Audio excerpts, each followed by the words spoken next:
Di tengah pergumulan saya mengenai orang tua yang tidak mendukung pertobatan saya, Tuhan mempertemukan saya dengan seorang nenek di kota saya yang juga adalah orang percaya. Waktu kami bertemu, dia meminta saya untuk membaca dari Wahyu 3 ayat 8. Aku tahu segala pekerjaanmu. Lihatlah, aku telah membuka pintu bagimu yang tidak dapat ditutup oleh seorang pun.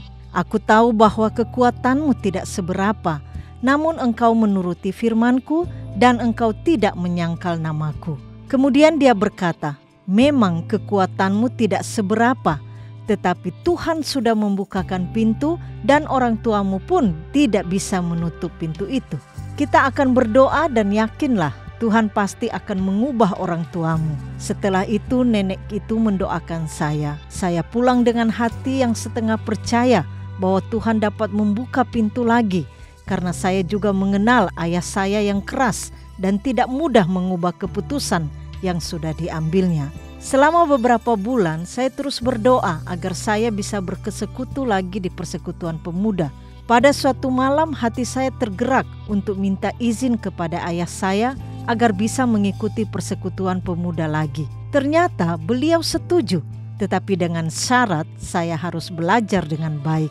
Jawabannya sangat mengejutkan saya. Rasanya tidak bisa dipercaya bahwa dia akan memberikan izin kepada saya. Luar biasa senangnya hati saya. Lewat pengalaman ini, saya belajar satu hal yang belakangan sangat penting untuk saya, yaitu jika Tuhan membuka pintu bagi kita, tidak ada yang bisa menutupnya. Pada saatnya kita dapat menikmati pintu terbuka ini. Saya tidak perlu putus asa, mengotot, atau meragukan kebaikan Tuhan.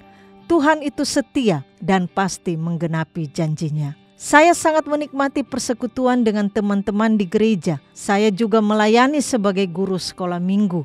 Melayani anak-anak merupakan satu hak istimewa bagi saya, apalagi ketika membawakan renungan.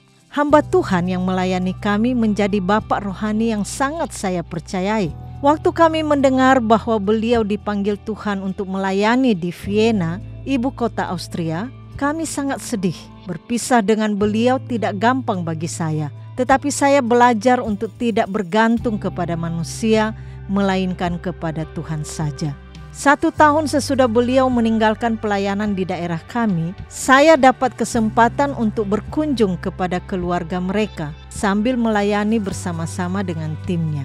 Malam tahun baru setiap kami diberi ayat mas yang biasanya menemani kami selama 1 tahun. Waktu itu saya mendapat ayat dari Matius 9 ayat 37 sampai 38.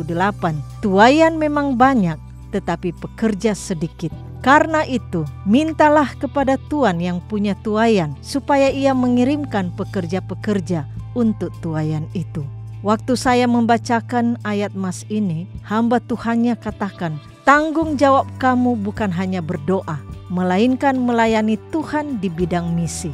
Saya merasa ungkapan ini suara dari Tuhan sendiri, sehingga sejak saat itu saya yakin bahwa Tuhan memanggil saya untuk melayani Dia Lintas Budaya secara full time. Setelah pulang dari kunjungan ke Vienna, saya selalu bertanya kepada Tuhan, bagaimana saya bisa melayani Engkau? Tunjukkanlah jalan yang cocok untuk saya. Dan Dia lakukan ini lewat satu teman di sekolah yang sampai sekarang belum percaya kepada Tuhan. Teman itu datang terlambat mengikuti pelajaran. Oleh karena dia ketinggalan pelajaran, maka saya membantunya agar tidak ditertawakan. Lewat kejadian ini, kami akhirnya menjadi teman akrab. Setiap minggu, waktu kami bertemu di sekolah, dia menyuruh saya untuk meninggalkan pekerjaan di bank dan mengambil kuliah di universitas. Saya belum terbuka untuk tindakan ini. Akhirnya teman saya usulkan kepada saya, coba ikut tes saja. Jika kamu diterima, artinya Tuhan ingin kamu tinggalkan pekerjaan dan belajar di college. Agar dia berhenti mendesak saya, maka saya mengikuti tes masuk college dan ternyata saya diterima. Saya sendiri sangat terkejut karena saya belum siap untuk meninggalkan pekerjaan, pindah ke kota yang besar dan belajar di sana. Lama-kelamaan hati saya mulai tenang dan saya merasa Tuhan membuka pintu bagi saya untuk belajar di college. Apalagi mendapat beasiswa full dan tidak perlu meminta uang dari orang tua yang tidak mampu menyekolahkan saya. Selama 2,5 tahun saya belajar di college dan saya sangat menikmati masa itu. Kami membuka persekutuan doa di kos saya dan mendoakan teman-teman sebangku kami yang belum percaya kepada Tuhan.